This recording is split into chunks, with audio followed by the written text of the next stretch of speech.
Hi guys, welcome to my channel. So ngayon gagawin natin, magka-car wash naman tayo ng sasakyan.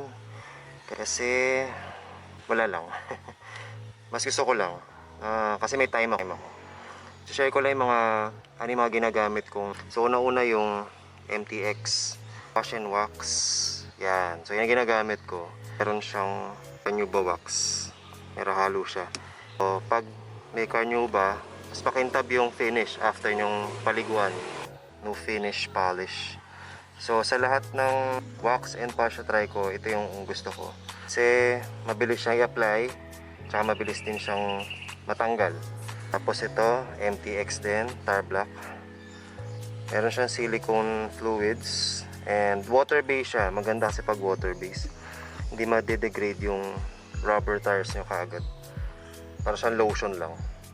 And then yung mga applicators ko ito, pang-apply nung polish, wash mittens, tapos yung pampunas ng polish.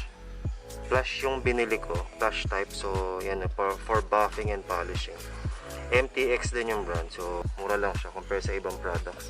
Hindi naman ako sponsor na MTX, pero so far gusto ko yung some of their products, so yun. Okay guys, so without further ado, umpisa na natin ang ating DIY car wash and polish. Let's go!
Next, Shampoo represent.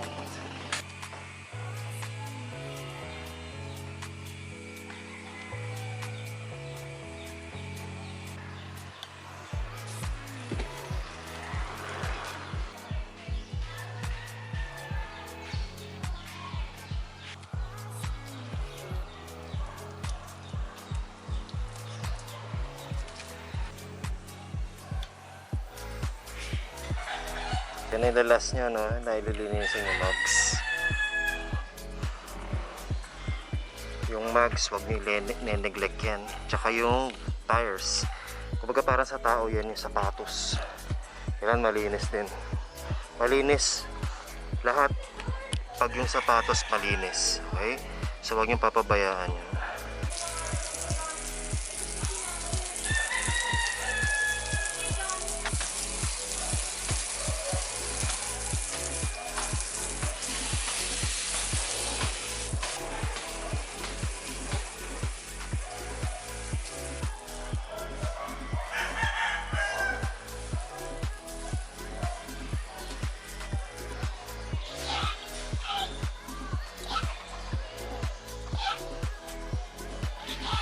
Patutuyin na natin. Ito ulit yung gamitin natin. Mas maganda to, yung may mga, wala man ang tawag dito, yung mga dali-dali rin. Madali siya makakatuyo.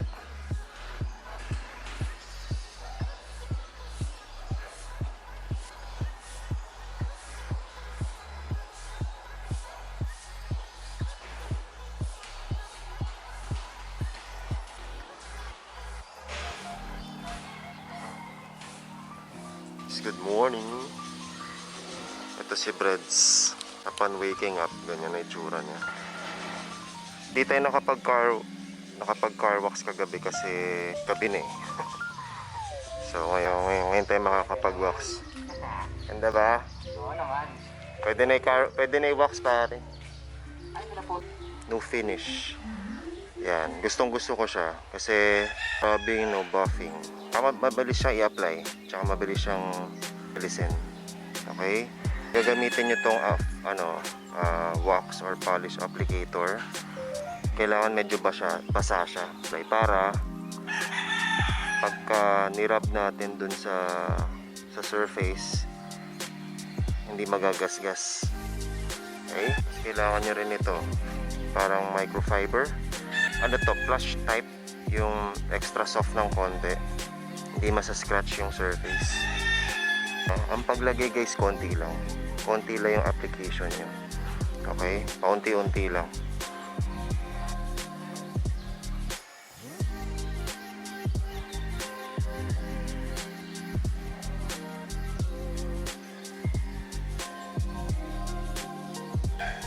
Hindi kailangan guys marami. Pag no finish, hindi kailangan marami.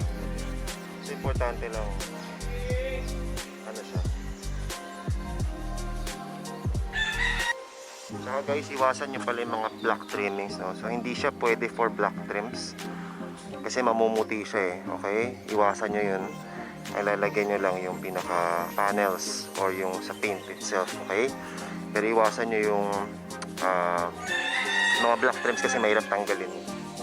Yan. So pag ganyan guys, namuti na siya, ayan Tapos pag ginanon nyo ng kamay nyo, ayan ihiwalay na.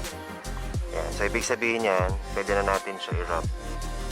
As fast as possible, alisin nyo kagad. Pag pinatagal nyo yan for too long, mahirapan kayo mag-alis. Promise.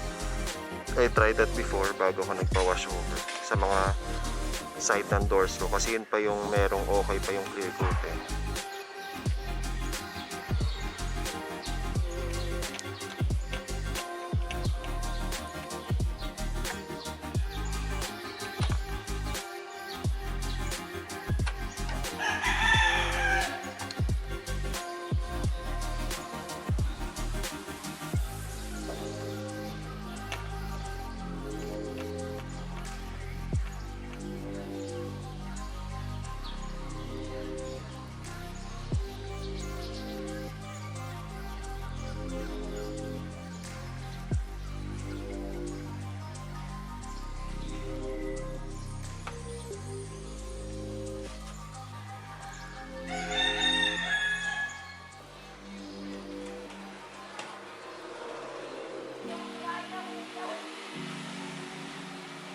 headlights, sama nyo sa polish.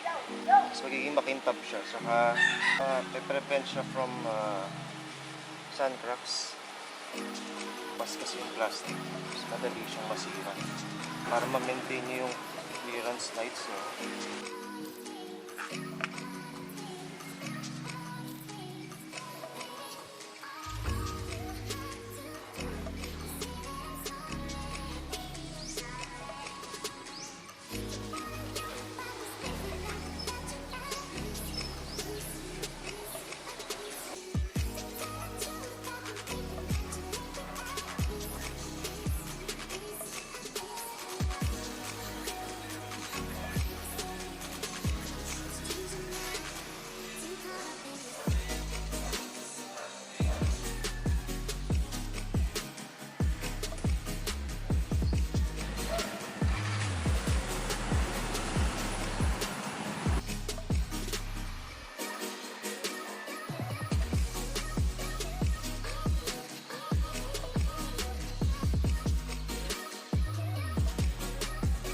Ang tanong lagi, no, kapag yung binili nyo bang wax or polish, magre-rain dance or beads, yeah, check natin. So, na-treat ko na to, no, itong front hood. So, itong hood na to, na-treat ko na lahat yan. So, check natin, So, meron akong cup of water. Pasayin natin. Titignan natin kung mag-bead ba siya. Check natin.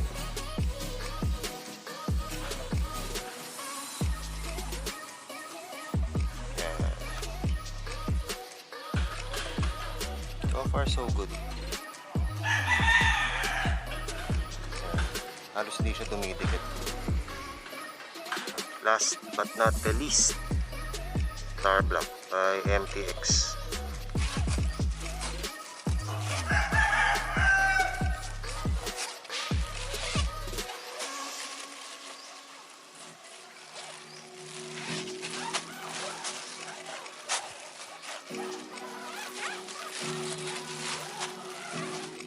So yun guys, after polishing tsaka tire block, ito na naging results niya.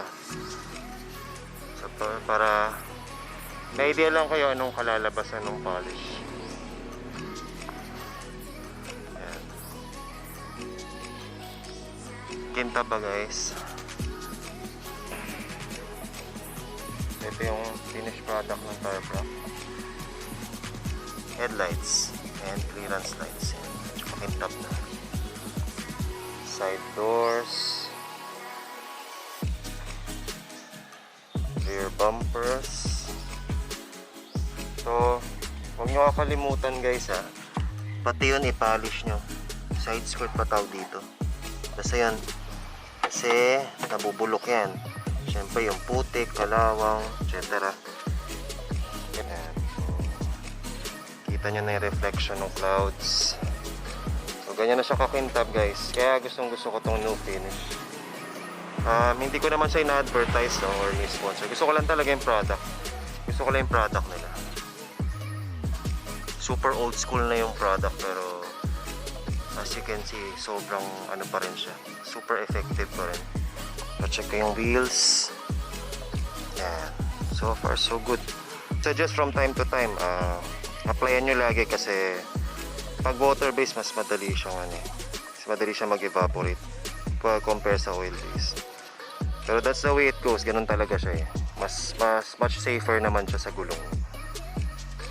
Super kintab. Okay. Sige, sa nakalagay dito, once a year lang. Once a year nyo lang siyang gagamitin. Pero in my humble opinion, dahil wala nang garage breads, at least I prefer every 3 months ipapolish ko siya just to keep the clear coat shine lang, hindi siya mag-fade, tsaka malulusaw yung clear coat eh pagka yan, walang protection, added protection ito. So, syempre yung ibang mga elements, moist, rain, dust, etc. makakatulong to for protection. Okay? So guys, let me repeat no, hindi siya wax polish siya no. So parang synthetic, composed siya ng synthetic polymer. So yung polymer nakaka-rejuvenate ng plastic tsaka ng paint. Tsaka nakaka-repel siya ng water. So yun yung mga gusto natin, water repellent. Merry Christmas sa inyo lahat. Sana nagustuhan niyo yung car wash DIY ko tsaka polish tsaka pag-apply ko ng tire block. So sana nag-enjoy kayo. Okay, so pwede nyo rin gayahin yon. So ganun din lang naman ang method nun. Yung wax na or car shampoo. So tsagain nyo lang guys. Mas maganda kayo gagawa. Very worth it. Nakakapagod pero bigyan nyo ng time. Kesa yung papacar wash sa labas. Diba? Unless sobrang dumi na ng interior, wala kayong vacuum cleaner palinis nyo. Pero I would suggest kayo na lang do it yourself kung kaya nyo naman. Mas masaya siya, promise. Para kayo nag-exercise lang.